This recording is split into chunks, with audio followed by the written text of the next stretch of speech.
It had been the only reason she'd shimmied out of the sparkling gold and silver romper that she'd scored from the Forever 21 plus-size section. The only reason she'd been glad she was still carrying the emergency condoms she always did on her boss's behalf. That kiss had only been proof that Sam Pleasant knew exactly how to treat a woman. He wasn't too bad at the sex part either.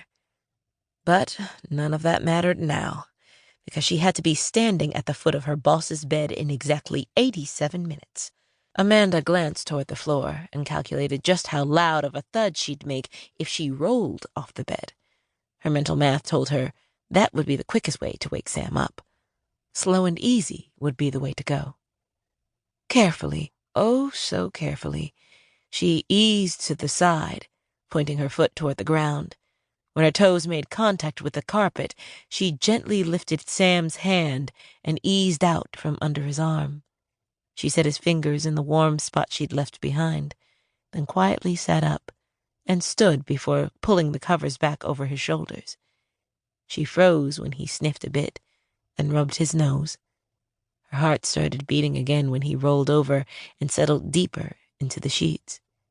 She quickly but quietly began to search the room for her things. Her jeans and shirt were back at Helene's house, up in the hills. She'd have to worry about that later. She grabbed her sequin jumpsuit and her silver strappy sandals, then slipped into the bathroom, dressing in record time. Her bladder was screaming, but there was no way she could risk flushing the toilet. And she sure as hell wasn't going to be the nasty ass who peed in Sam Pleasant's hotel room and didn't flush. She telegraphed the message to her bladder, "Just wait 5 more minutes." Then she checked her face in the mirror. Thank God her makeup was barely smudged. Normally she was good at being invisible. Every Hollywood assistant had mastered the skill, ever present, but never seen, never heard, and definitely never photographed.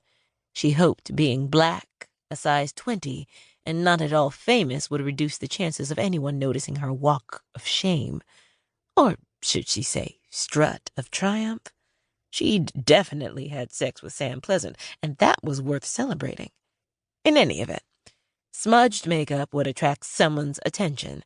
For now, she was just your average Oscar night partygoer on their way home, with 85 minutes to spare before she had to be at work. She crept back into the room and grabbed her clutch off the hotel desk, then grabbed the swag bag she'd received from the only post-award show gifting suite Helene had managed to sneak her into. No way Amanda was leaving that behind. She'd investigate the full extent of her spoils when she got home. She did one final visual sweep of the room, then fled into the morning. In the elevator, she called for a lift. Gerard was 5 minutes away. In the lobby, things were still quiet. No one but people like Amanda woke up this early, the first shifters who got other people's days started for them. Amanda would be lying if she said she didn't find a little thrill in it. Yeah, the work was thankless, but often she was the first to witness so many things. Things she couldn't talk about, but still, she was always in the know. She used the restroom, then stepped out into the pre-dawn morning just as Gerard pulled up to the curb in front of the W Hotel. "Fun night?" he asked as she buckled her seatbelt. "It was a great night, thank you."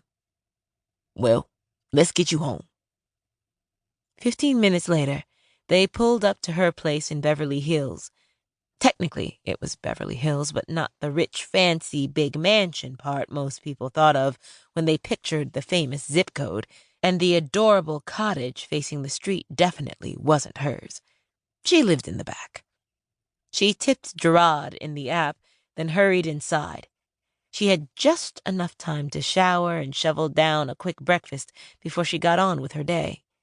She threw a frozen breakfast burrito in the microwave, fixed her triangle braids up in a high top knot, then hopped under the hot spray where she scrubbed the night off her face. Quick lotion up and wardrobe change, and she was almost ready to go. She flopped down on her bed to pull on her Converse and accidentally knocked her after-party gift bag to the floor.